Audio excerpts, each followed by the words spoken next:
Hello all. Today we will be discussing about credit card fraud detection project using Pycaret.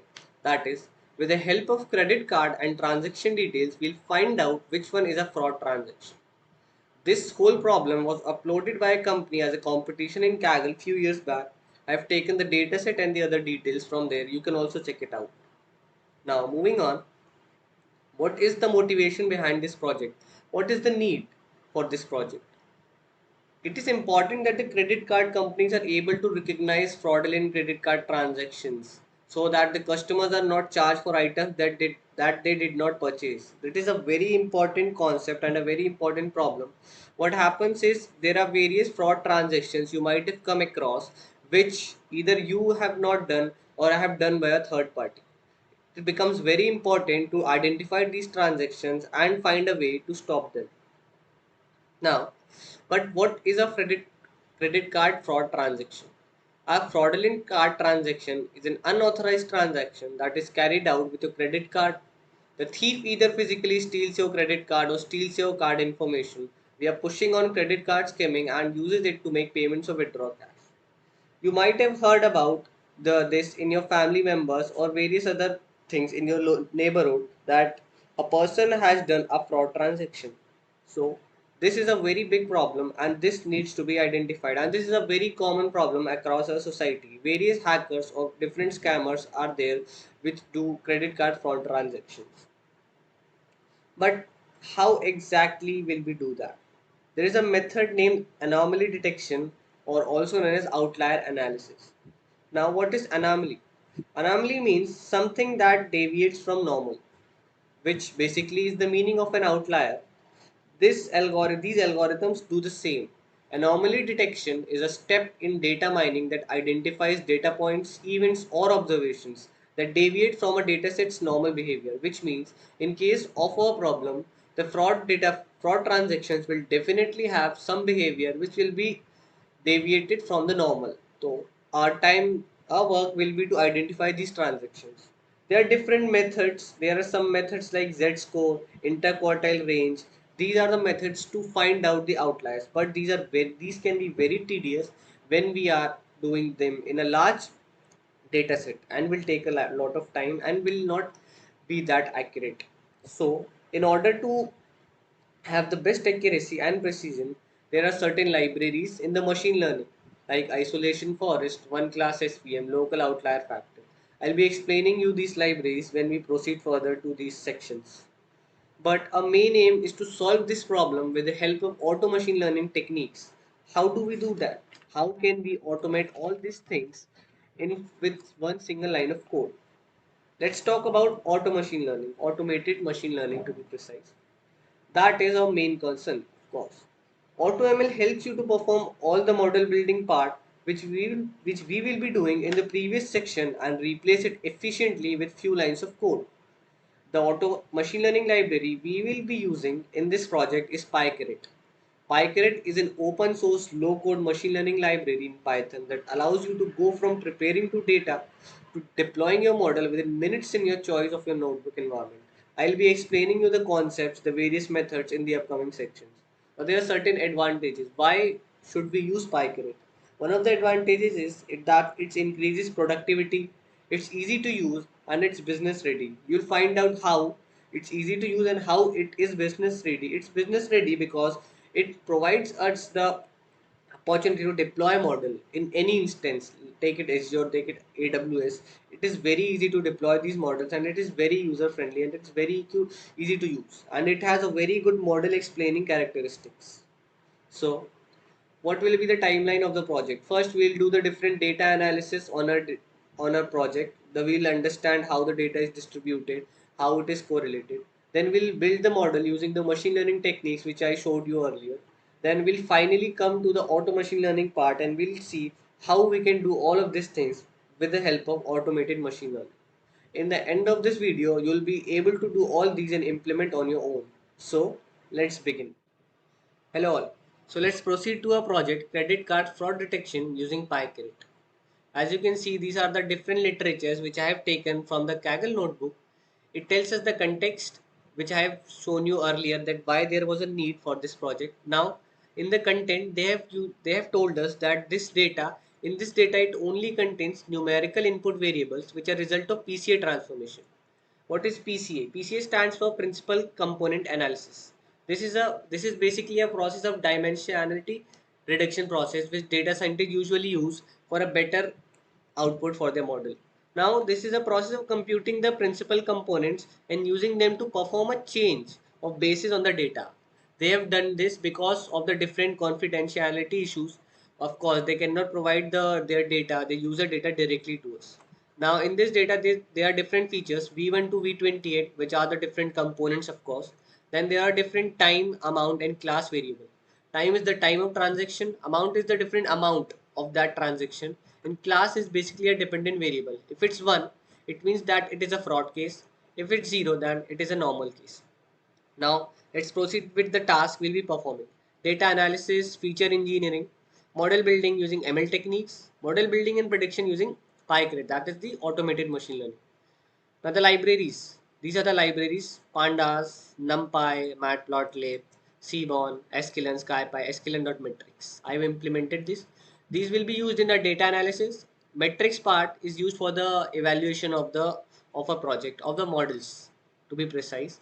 Now these are the different libraries which will be used for outlier detection. I have explained you, I have told you in the introduction part, the isolation forest is the technique which we will be using in the one class SPM.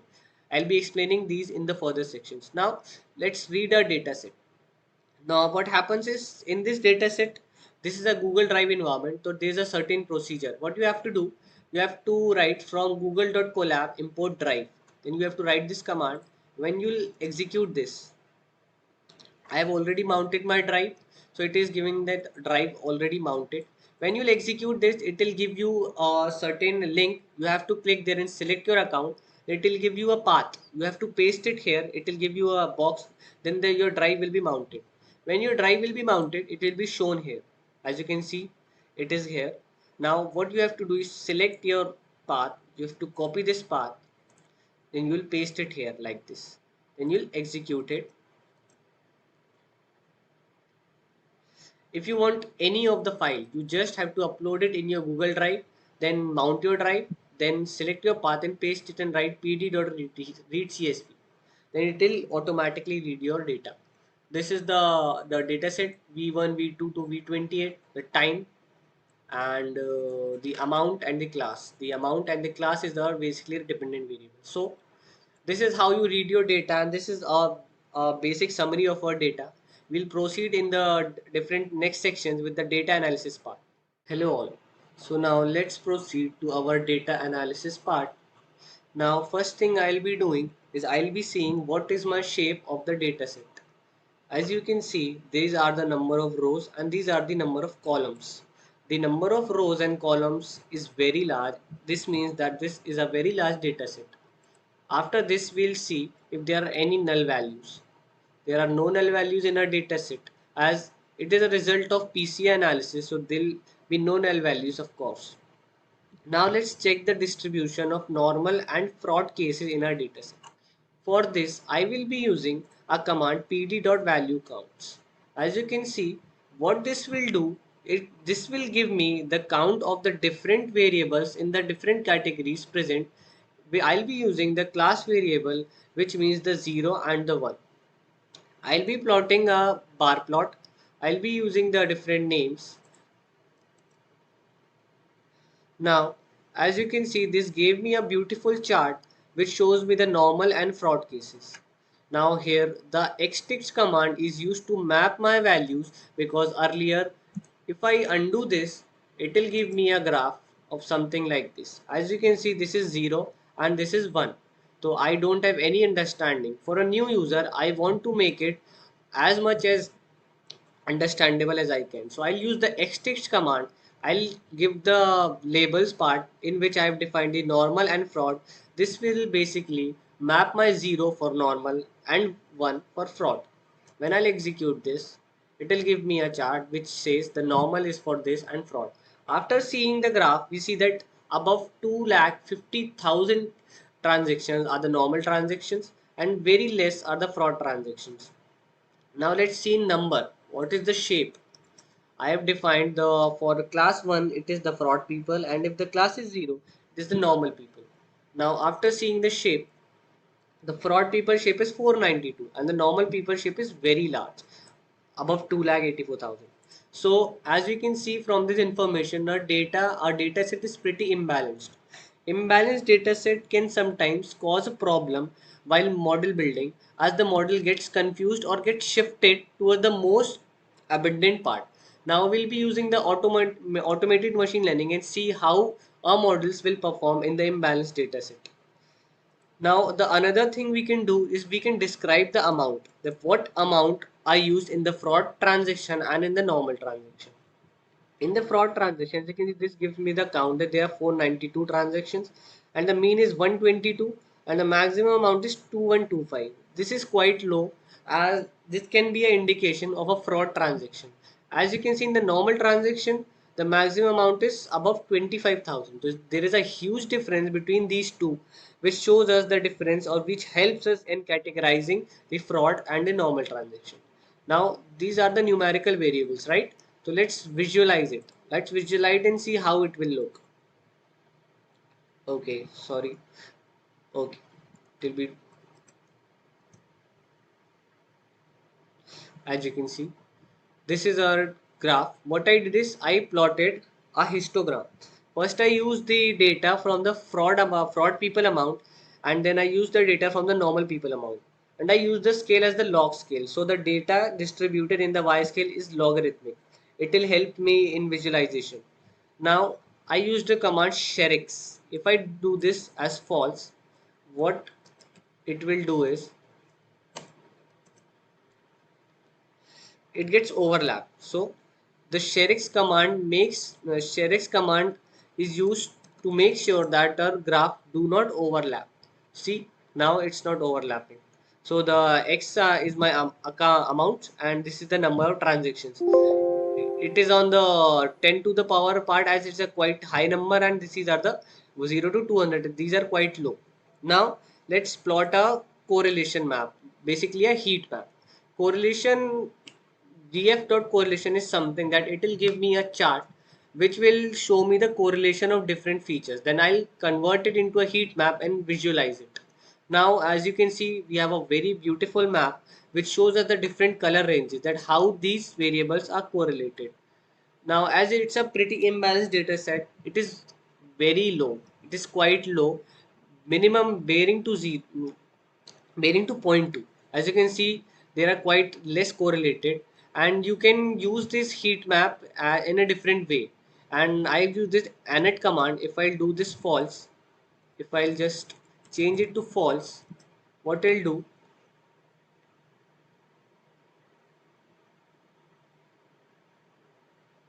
okay, sorry,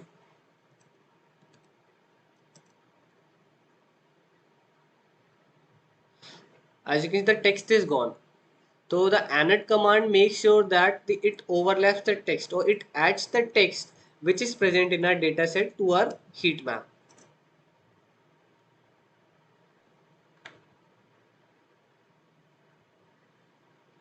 It will take some time as it's a large data set. Now let's see.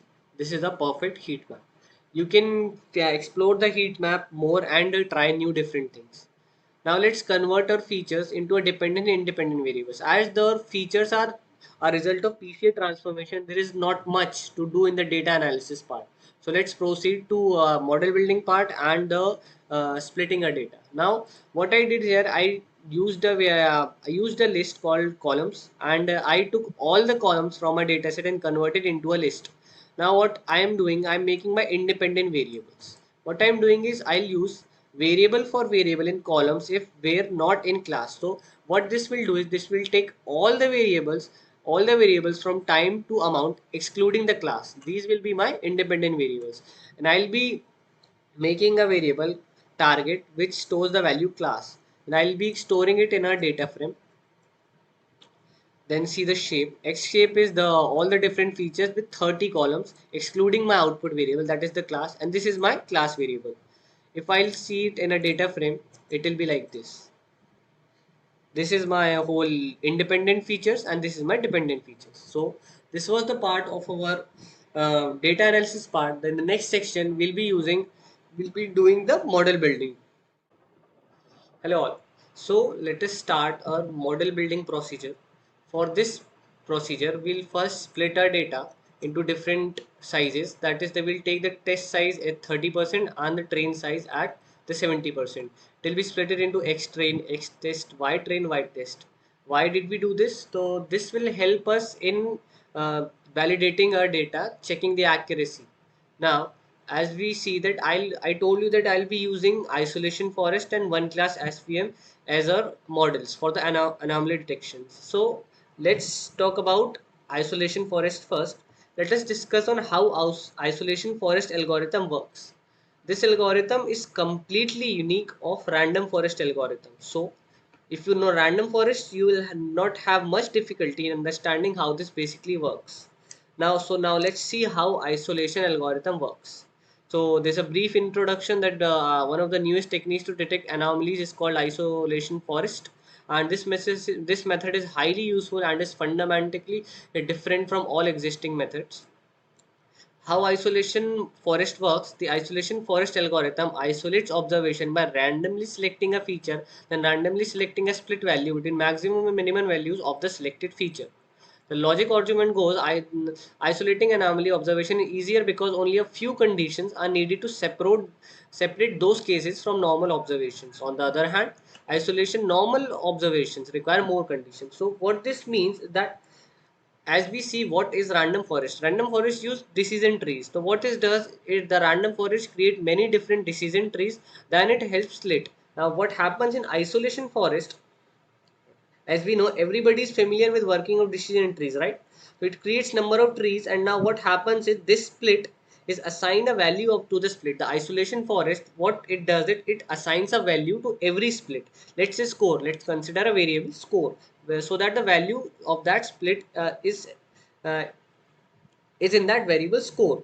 This score increases with depth. As soon as the depth increases, the score value will increase. Now, if an outlier comes, in case of an outlier, the split will occur faster as there are less number of points. There will be less parameters to split. So the split will become faster and the score value will be less.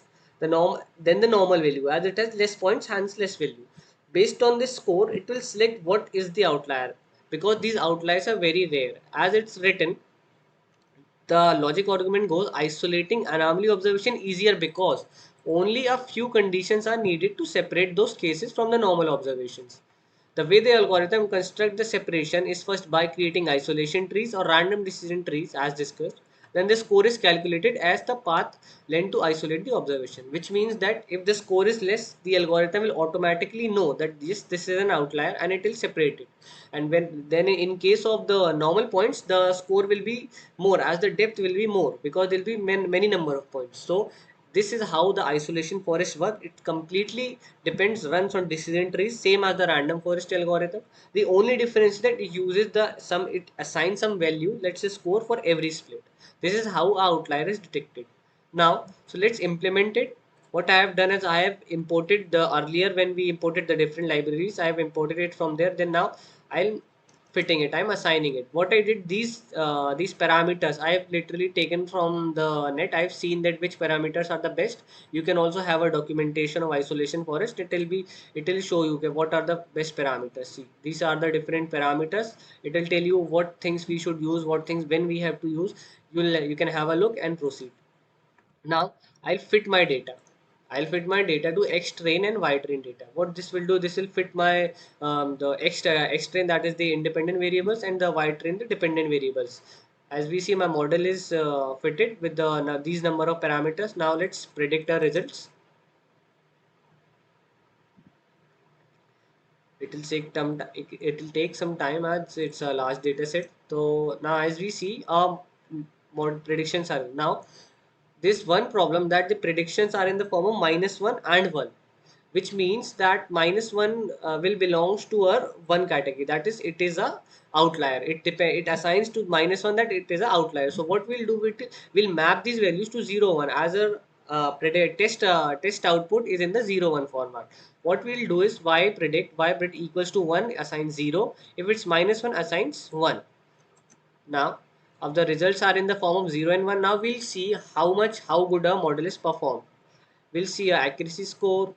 As we see, it's 99.7%. As we see, it's quite good. It's performed very well in our model. This is the classification report. We can also import a confusion matrix. As you see, this is the confusion matrix, and this is the number of true positives and true negatives, and how it is performed. So as we see, a model is performed very well. There is another one. There also we can print how many errors a model have made. How we can do this? We'll assign a variable n errors, which will do what I have done is it will tell me that the how many times my prediction is not equal to my test data. It will sum all of it and give me. See, isolation for us is 188 errors. That means that 188 times, as we see, this is the from the confusion matrix only we are having. The 188 times this model has not performed well. It as it is given an error. Now, beside this, there is one more algorithm which is local outlier factor. I have not discussed it here, but it works on the same way. The only difference is it works on the density. If the density of a cluster is less, it will consider it. If the density of the points is less, it will consider them into an outlier. This is how it will work. You can you Google it, research about it, and implement it. It will be implemented the same as the previous one. Now another one I took it is SVM. The problem with SVM is it will surely underperform at it works on a decision boundary line. It makes a decision boundary line which is a linear line, which will not work well in the case of outliers. Also, I'll not run this first. I have taken these parameters from the net, which one is the max. Sorry, I've taken these parameters from the net which are the best. I have fitted. I'll not fit this because the problem with SVM open one class SVM is it will take a lot of time. As the data set is huge, it will take a very long time. It will take around 15 to 20 minutes to get fit. So in order to, if you want to implement it, you can split your data set into a smaller size. Let's take it 20 to 30%, then you can fit it. Although it will not perform well because, as I said earlier, it works on a decision boundary line. So we'll go with our we'll go with this model, our isolation forest model, or you can implement local outlier factor also. So this was our primitive machine learning techniques, and how did we get the accuracy score. We saw how we will do all these things. Now in the next section, we'll see how we can solve this problem with the automated machine learning techniques. We'll be using Pycaret library, which we will discuss in the next section. Install that library in your environment. I have already installed it. It will take 2 to 3 minutes for installation. As you can see, it has already installed. Now what we have to do is we have to read the data from the previous time, like same as copying the path from our drive and pasting it here. Now we have this data. As we can see, this is the same data as above, different features with time, amount, and class variable. Class is our dependent variable. Now what we will do, we are using Pycaret.classification module. In this problem, we can also, there are different problems in this. We are using Pycaret.classification import star. What this command will do, it will import all the different libraries which the Pycaret is having in classification method. As you can see, there are different libraries. When I'll go to model training, and this is the compare model, create model, tune model, these are the tutorials. These are classification, regression, clustering, anomaly detection. One thing you can do is you can also select the anomaly detection part. I have used classification model, but you can also select the anomaly detection part. Yeah, you can do as your home assignment. Now what we have to do is we have to set up our data, set up our model. What we'll do, we'll type the command model is equals to setup data is equals to df target class. Target class means it will be taking my dependent variable and giving me the different models. I have taken this command from this function. We'll go to model training and we'll go to compare models.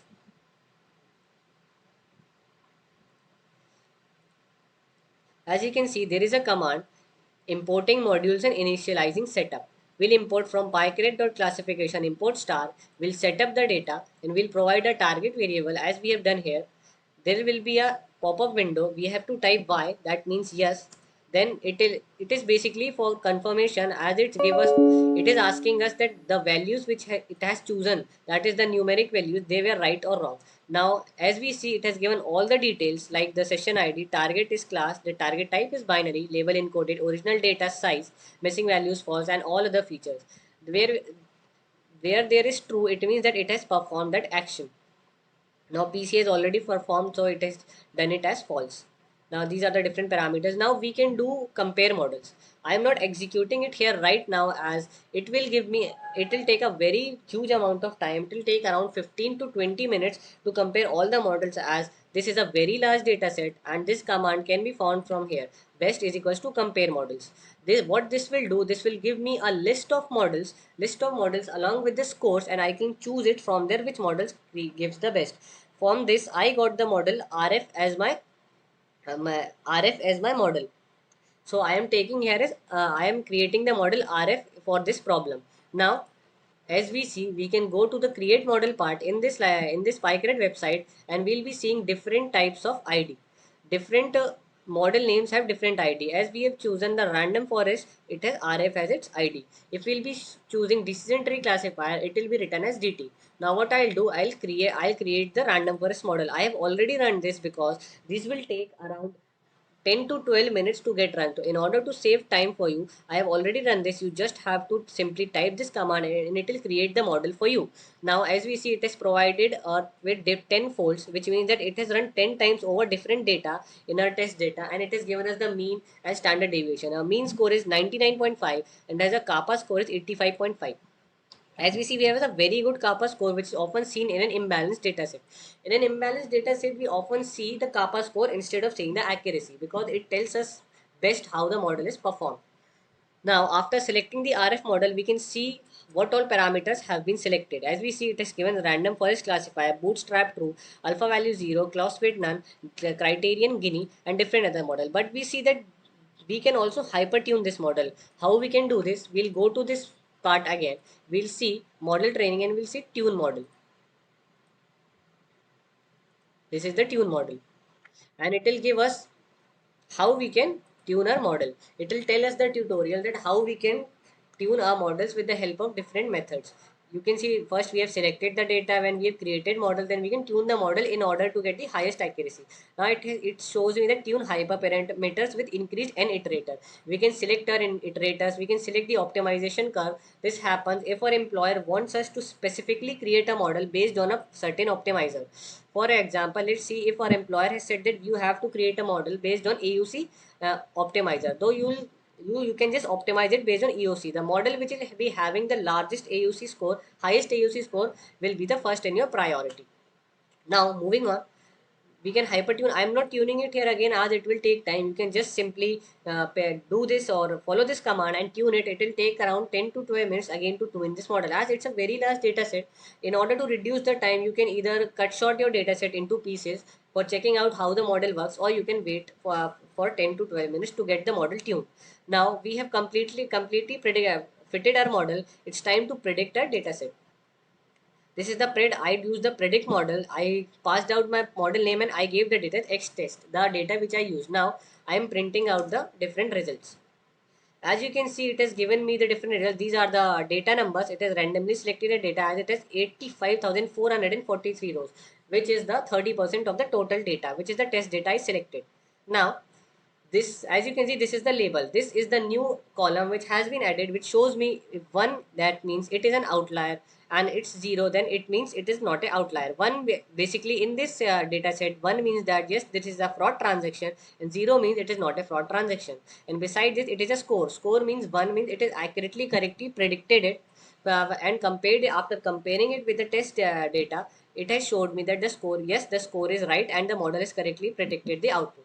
So this was a short tutorial on how you can create the model, any model with the help of Pycaret library. Not this anomaly detection, you can create any model like it has classification, regression, clustering, anomaly detection. You can also create NLP models, association rule mining. There are different numbers of techniques, processing, split and split, data preparation. You can do all the different pre-processing techniques like missing values, changing data type, one hot encoding, ordinal encoding, cardinal encoding, and many other. The fixed imbalance data set, feature engineering. There are numerous amounts of activities which you can do with the help of Pycaret library and without typing many much of a code.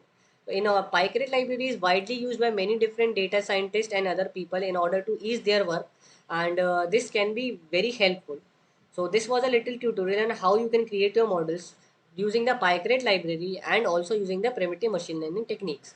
You can visit this website, you can visit their website, have a look at it, and you can study these different models and implement it on your own with different data sets or in the same example. This data set will be provided to you, and this particular notebook will be also provided to you, so that you can have reference and build your own project. Thank you.